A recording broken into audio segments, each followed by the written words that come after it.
Menyapa Anda kembali dalam program Bible Everyday. Hari ini kita akan lanjutkan di ulangan pasal yang ke-18. Di ulangan pasal yang ke-18 ini saya akan mengajak Anda belajar bersama-sama tentang imam dan orang Lewi.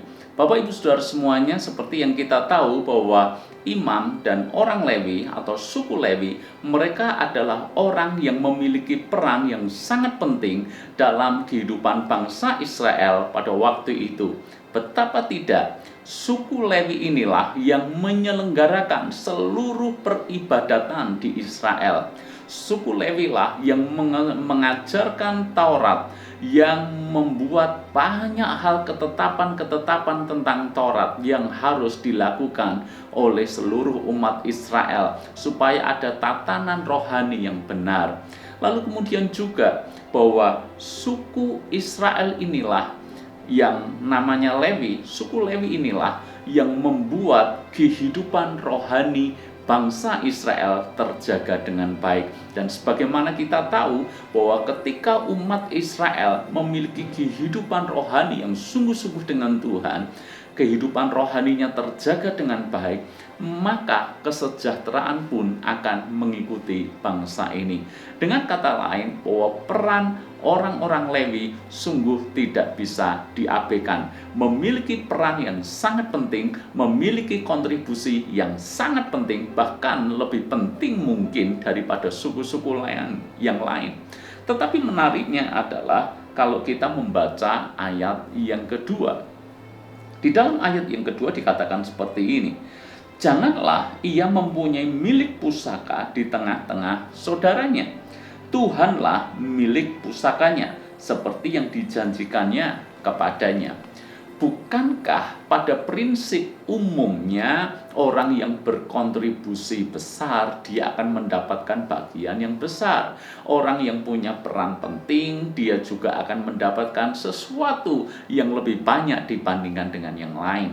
Di awal saya sudah menyatakan kepada Anda bahwa orang-orang Lewi ini punya peran yang sangat penting dalam kehidupan bangsa Israel. Tetapi yang terjadi justru orang-orang Lewi ini tidak mempunyai milik pusaka di tengah-tengah saudara-saudaranya.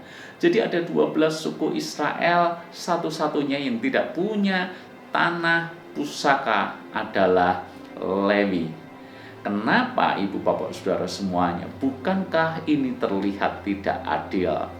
Saya ingin mengatakan kepada Anda, bukan Tuhan tidak adil, tetapi justru Tuhan memberikan yang terbaik kepada orang-orang Lewi. Ada beberapa alasan. Alasan yang pertama, Tuhan ingin orang-orang Lewi ini benar-benar fokus untuk melayani Tuhan. Seluruh hidupnya dicurahkan, perhatiannya, energinya, waktunya, semuanya dicurahkan untuk melayani Tuhan. Itu alasan yang pertama.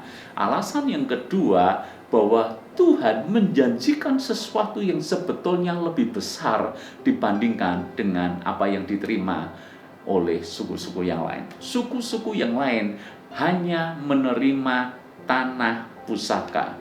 Tetapi Tuhan di dalam ayat yang kedua dikatakan Tuhanlah milik pusakanya. Jadi Tuhan tidak berkata kepada orang-orang Lewi, saudara-saudaramu mendapatkan tanah pusaka, tetapi engkau mendapatkan aku sebagai pusakamu. Pertanyaan saya kepada saudara, mana yang lebih penting? Tanah pusaka atau Tuhan yang menciptakan tanah pusaka itu? Kita tahu bahwa Tuhan jauh lebih penting dibandingkan dengan tanah pusaka. Sebab dialah yang membuat, yang menciptakan tanah pusaka. Dan itulah yang diberikan kepada orang-orang Lewi. Dengan kata lain, saya mengatakan kepada Anda bahwa ini hanyalah sebuah sudut pandang. Banyak orang punya sudut pandang yang keliru. Segala sesuatu diukur dengan hal-hal yang sifatnya materi dan lahiriah. Sebagaimana dalam cerita ini, kita kalau mengukur orang-orang Lewi hanya dengan sesuatu yang lahiriah, maka kita akan berpikir sungguh kasihan orang-orang Lewi ini. Sungguh diperlakukan dengan tidak adil. Yang lain mendapat berkat tanah pusaka, dia tidak mendapat apa-apa. Kenapa? Cara ukur kita selalu menggunakan hal-hal yang sifatnya materi. Tetapi kalau kita belajar sungguh-sungguh, sebetulnya kita mengerti bahwa berkat rohani itu lebih penting daripada berkat materi atau berkat jasmani. Itu sebabnya kalau kita mendapatkan Tuhan, sesungguhnya kita sudah mendapatkan segala-galanya. Orang Lewi mendapatkan Tuhan sebagai milik pusaka, tentu saja itu jauh lebih penting dibandingkan hanya dengan mendapatkan tanah pusaka. Bapak Ibu Saudara semuanya, mana orang yang tidak ingin diberkati secara materi bahkan? Mana ada orang yang tidak ingin kaya? Mana orang yang tidak ingin memiliki ini dan itu? Tetapi ingatlah bahwa ada yang jauh lebih penting dibandingkan dengan berkat, yaitu sumber berkat.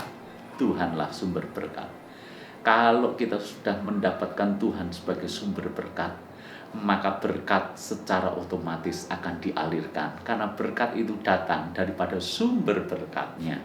Maka kalau kita punya sudut pandang yang seperti ini, sudut pandang kita ini tidak akan membuat hati kita gampang disesatkan, tidak gampang iri ketika melihat orang lain sepertinya lebih diberkati. Dapat Tuhan, dapat segala-galanya. Jadikan Tuhan menjadi milik pusaka terindah, paling berharga dalam hidup kita. Tuhan berkati.